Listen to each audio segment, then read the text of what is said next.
chez les stars, pourquoi votre père ne parlait-il jamais de ses actions de résistant pendant la Seconde Guerre mondiale ? Marc Lévy, papa était un homme très humble et dans son silence s'exprimait aussi son humilité. Quand j'ai écrit Les Enfants de la Liberté, 2007, qui raconte son histoire, je lui ai demandé pourquoi il ne voulait pas en parler car j'aurais aimé savoir qu'il avait été un résistant, un héros.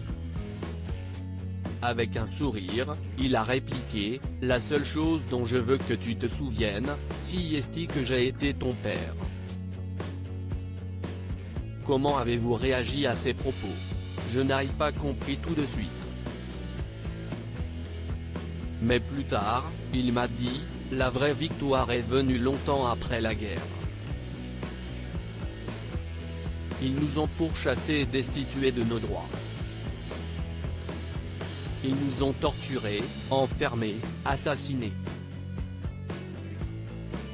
Mais ceux qui ont survécu. Nous n'avons pas survécu, nous avons vécu. Nous avons aimé, nous nous sommes mariés, nous avons fait des enfants.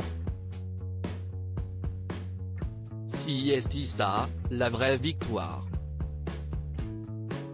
Jamais la haine n'a triomphé. Leur combat était contre l'envahisseur mais aussi contre la haine. Il y avait une vraie conscience humaine et politique dans leurs actions. Comment vous sentiez-vous en découvrant tout ce qu'il avait fait?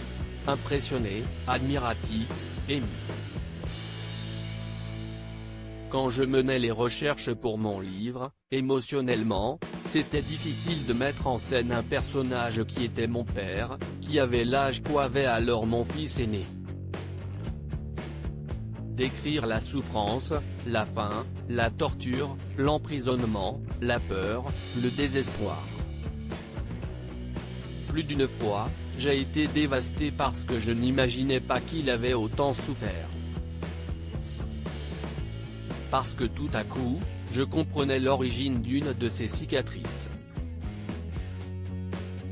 Parmi les valeurs qu'il nous a transmises, il y a celle que la souffrance endurée ne vous donne pas des droits mais des devoirs.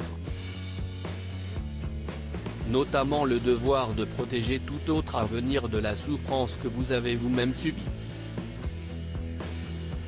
Je me suis senti très responsable de la souffrance qu'il avait endurée pour que je sois un homme libre. De ce que cela impliquait au niveau des risques à prendre, de l'engagement sociétal. Que pensez-vous de la jeunesse d'aujourd'hui? Je la regarde avec beaucoup d'amour, d'admiration. Je suis fasciné par sa résilience, son intelligence, son universalité. J'ai simplement envie de lui dire de faire attention.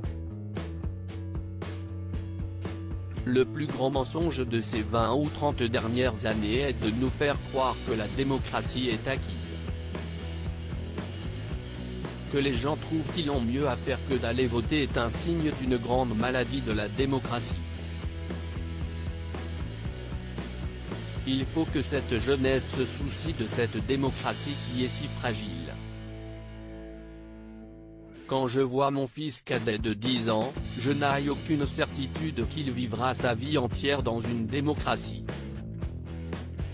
Et compte tenu du passé de son grand-père, c'est quelque chose qui me fâche d'autant plus.